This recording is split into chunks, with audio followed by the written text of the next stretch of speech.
So I'm going to do a quick video on Buddhism and why it's the most dangerous religion. And it might sound really strange because of all the propaganda in favor of Buddhism that you might say is the least dangerous.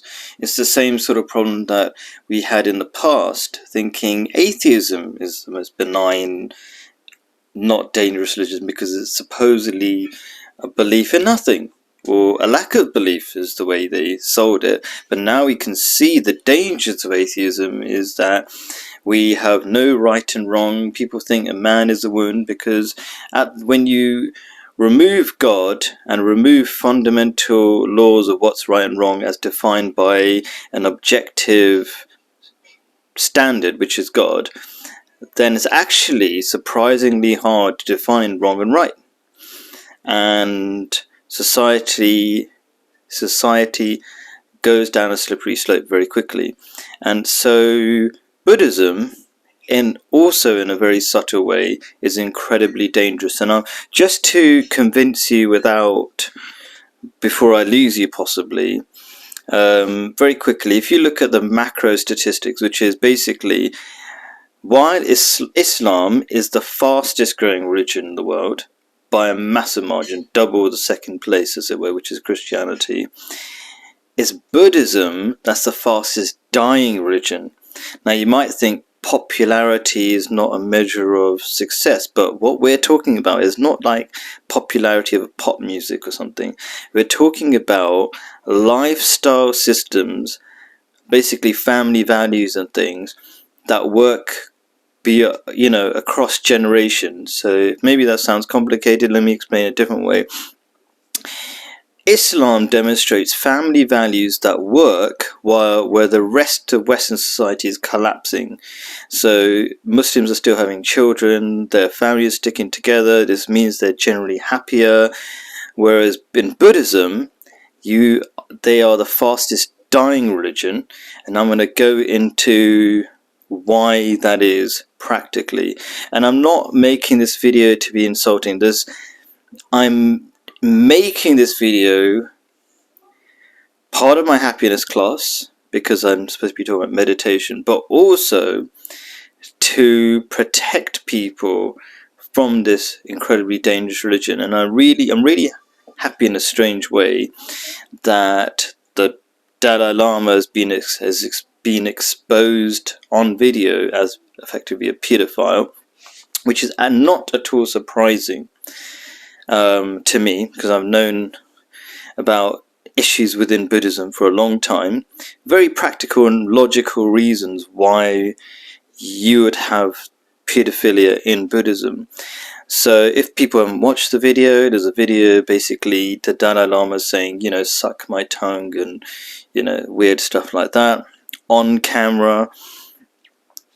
So let me go into some of why that doesn't surprise me. First of all, having pedophile monks is a very old problem, and it shouldn't be surprising at all. It's the same reason why you have pedophile monks. It's the same reason why you have pedophile priests, because there's an unnatural teaching to remove yourself from relationships, have celibacy, etc. When you pretend that that's possible and it's a lie, then to keep up that pretense, you have to secretly have relationships, and you have to have secret relationships with the weakest, so with children basically. And it's also going to mess you up because it's going to create all sorts of perversions is the word, right?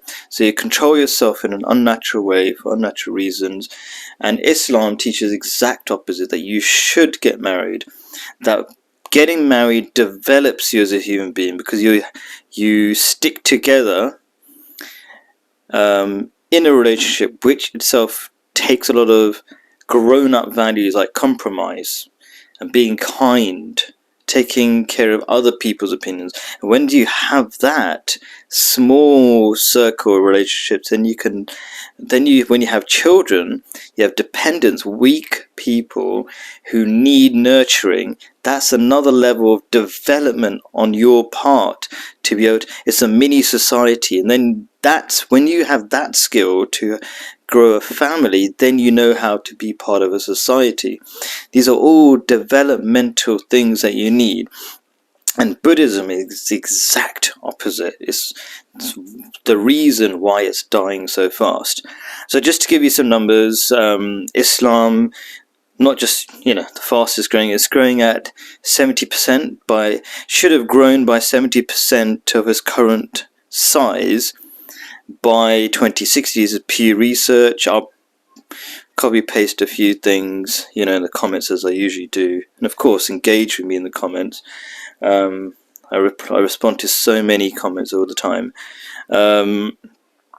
and whereas Buddhism, in comparison, is minus 7%. It's like dying so fast. It's the only faith system, including non-religious people, says worse than having no faith, right? Having no direction, having Buddhism as your direction is that bad statistically, right? And I'm trying to keep it simple so people get the idea. But if you go to the heart of Buddhism, just looking at the 8 Noble Truths, let's look at number 1. It starts off by saying that life is suffering.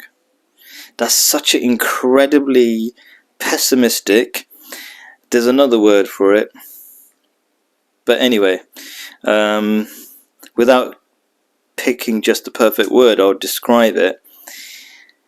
It's like my life, despite loads of difficulties, is fantastic. Okay, I love every single day of my life, right?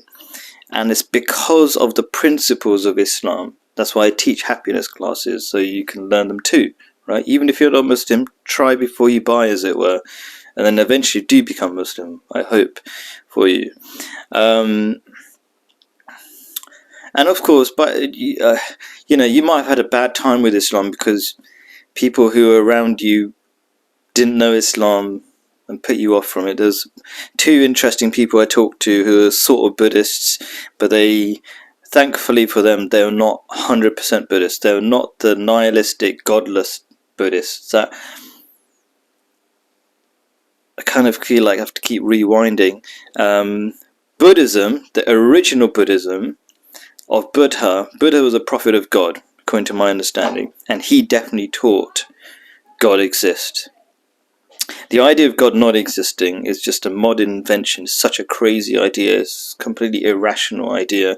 We don't see any example of where anything intelligent has been created without an intelligent mind. So Buddhism has been hijacked by Westerners. So I'm talking about or complaining and warning people against Western Buddhism. There's a great website called Real Buddhist Quotes where it talks about the fact that most quotes supposedly from Buddhism are not, just Westerners, right? So realbuddhistquotes.com, do check it out. Then you get a feel what real Buddhism is like as well. It's far more complicated. Western Buddhism is just Buddhists, including people like the Dalai Lama, capitalizing. They're really making money out of their books, so-called happiness books, really useless happiness books, out of Westerners who are like just looking for something to fix their depression. In the West, if you don't know, depression is skyrocketing, and they don't realize it's materialism and lack of values, lack of purpose and direction in life, things like that. So if I was trying to make this video as quick as possible, I'd be saying, like, just looking at the first noble truth, it's saying that life is suffering, which is incorrect. And then life is suffering, and then why is it suffering? Because of attachment. No, it's not because of attachment. Well, that's half the idea. It's very, very much like half the truth. Like it's giving you half direction to somewhere, and then leaving you like walking off a cliff sort of thing instead. That's the kind of effect it has. Because simply detaching yourself from society is deadly from a psychological point of view, because we're social beings. The biggest killer in London is loneliness, things like that, right? So this is why it's so dangerous. It's nihilistic because the Western version of Buddhism is nihilistic because they deny God. It's a God-hating faith.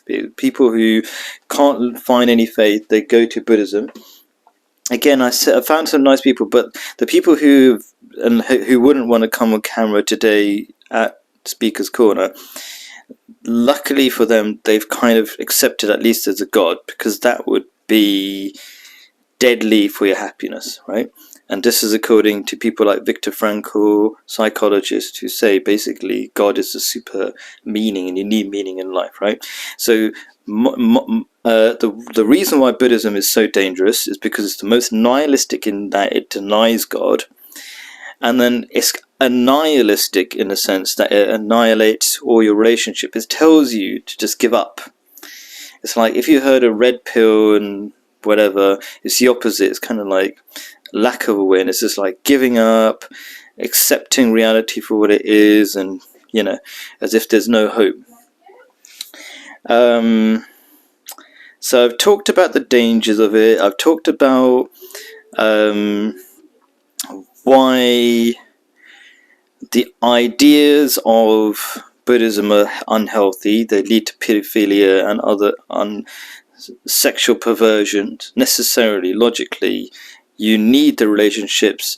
You need relationships with male and female. Islam teaches, for example, that God has created softness between men and women, right? There's a sort of but not between all men and women, with restrictions. I've talked about that as well. Well, I had an interesting discussion with one of the friends, very nice friend, who couldn't understand why there's separation between men and women in Islam. And it's a bit of a sidetrack, but I told him, look, Islam's the only religion that's getting it right. Everybody else is going downhill fast. No religion, their families are collapsing. No children, population implosion, whatever. Only Islam is bucking the trend. There's only like one or two kind of Orthodox Jews, and they're very small in number. And the fact that they're very small after being one of the oldest religions tells you there's something wrong with the way they're practicing. Anyway. So going a bit all over the place maybe, but now I really want to talk about meditation. Meditation, the big thing that Buddhists sell, and I'll put it in a few interesting ways. The main way, I'll say, is if you do godless meditation. Again, this is a new invention, an invention to escape the belief in God. It will never make you happy. It cannot make you happy. Every time I talk to a Buddhist, it's like they're not particularly in a happy place, I would say. They're trying to find something, but not in a happy place. They have lots of problems. And so why can godless meditation, never work? Because when you deny God, that's what we call nihilism. When you deny God, this is how psychology works. When you deny God, you're effectively saying the whole universe is random. There is no purpose, there's no meaning. Okay? There's no meaning in our relationships with anybody, there's no meaning and point of anything. And that might seem not particularly important, because a lot of Hollywood movies have done a lot of propaganda. Hitchhiker's Guide to the Galaxy and things like that. They make fun of the fact that we even need meaning, when actually psychologists, like I mentioned, Viktor Frankl, say you need meaning for happiness. It's fundamental to happiness. You don't have that, you're finished. You're depressed, right? So meditation cannot get you anywhere if you deny God, number one.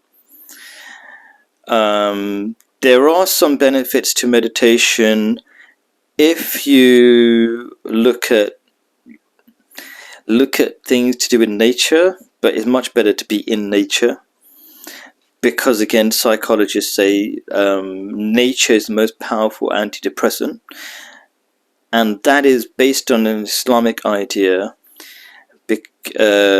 because nature just reminds you of God. Basically, if you deny God, then it doesn't really have that much effect. It's kind of like you're fighting your inner feelings. Like you're denying God on one side and saying it's all meaningless, yet something when you're sitting in nature might be telling you, oh, you know, there's something powerful behind all of nature, right?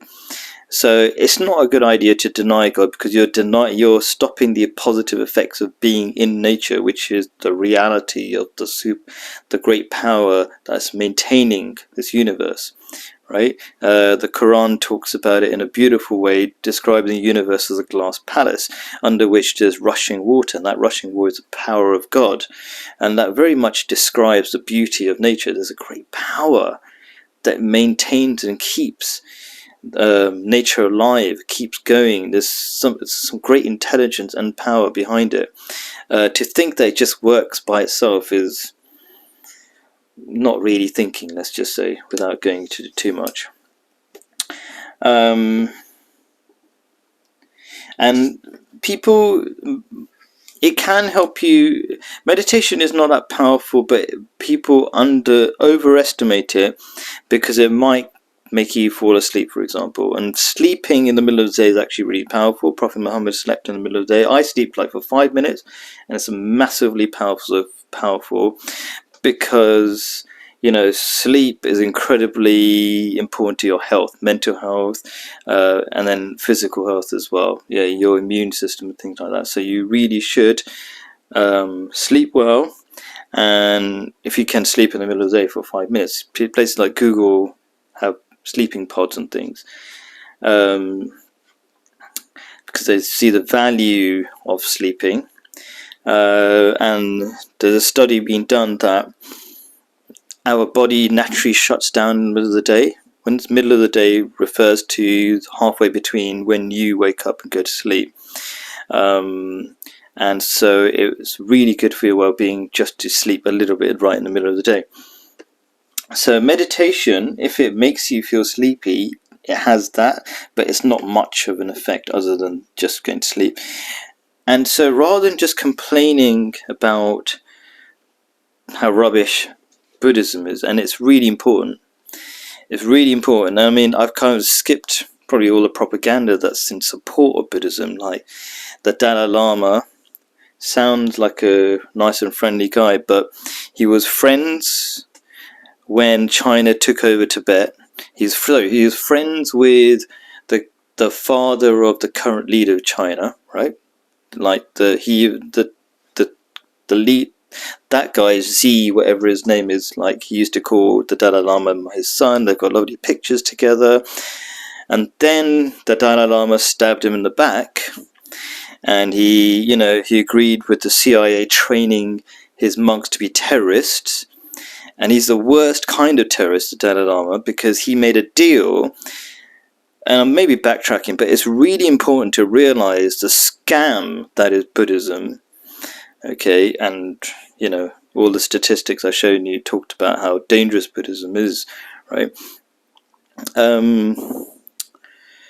Yeah, so he's the worst kind of terrorist, because at least Che Guevara, all these kind of revolutionaries, they die with their revolutionaries, but the Dalai Lama made a deal that when his terrorist attacks would start against the Chinese, he would actually escape before that to China with the help of the CIA. And this is not like a secret thing, it's all over YouTube for anybody who wants to search, but just people don't know this kind of stuff, right?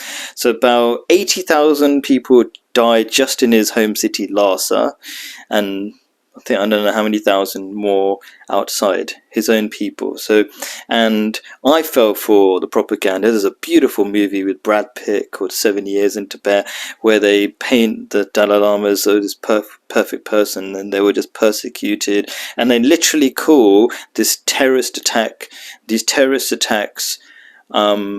trained monks, trained by the CIA, right? They call it the peaceful uprising. So find out what the peaceful uprising really is, right? They're not very peaceful. There's a lot of nasty stuff that the Buddhists got up to. And I'm not against Buddhists per se. I'm not, you know, there are lots of nice Buddhist people, you know, but they shouldn't fall for this propaganda and this scam, absolute scam. And even this... So back to meditation, just to finish it off now. So instead of meditation, pray the Islamic prayer. Incredibly powerful and far more logical. Let me explain. So first of all, God is logical.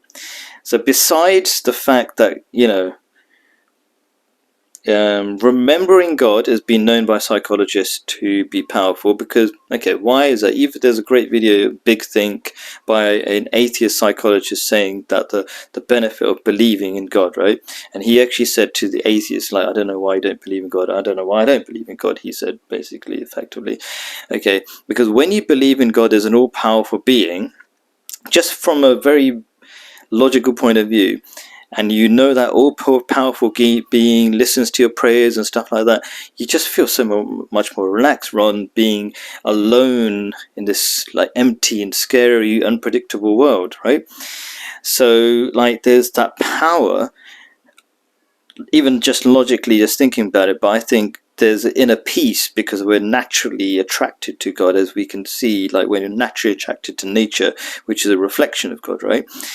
But then there's actually if you practice prayer, you see the power of it, because you're talking to a living God who's never left us, and there's so much evidence of that, the Quran and so many other things that tell you that God is with you, God is guiding you, God is giving you lots of evidence that He's there. And I would say, even if you're not a Muslim, I've seen lots of Christians and people, actually even a Buddhist today, anybody who calls onto God, God is incredibly kind. He's like a kind father to everybody. He doesn't really, he wants you to follow Islam, because Islam is the perfect religion that He's given as a present to human beings. That's what He says effectively in the Quran.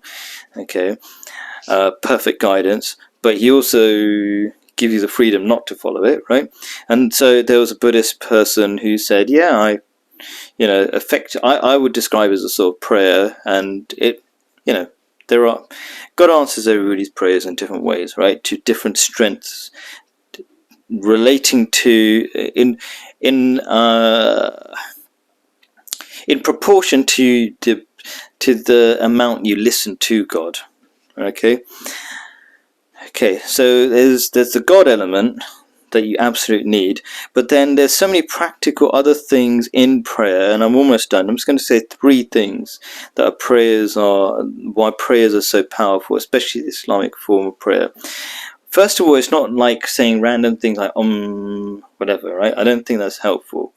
Okay, it might sound good. Actually, there was a Buddhist guy who didn't want to be on camera as well. He says just the Arabic words of the prayer are so beautiful, mesmerizing. So that's powerful, better than okay, and it's wisdom. And just saying after a while, you must realize it doesn't make sense. Okay, you're just believing that you're vibrating something.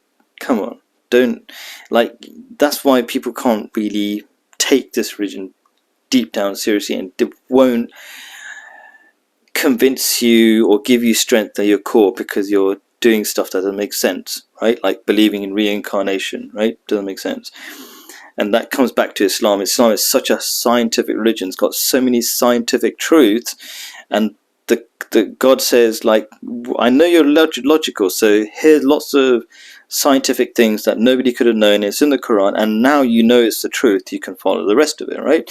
But Buddhism has got none of that. All the other religions basically have none of that. Christianity has none of that. Hindu has none of that. Hinduism is like believe in a cow god, like that's crazy, right? Or believe God is blue, and Christianity is believe God is white, yeah, that kind of white man, you know.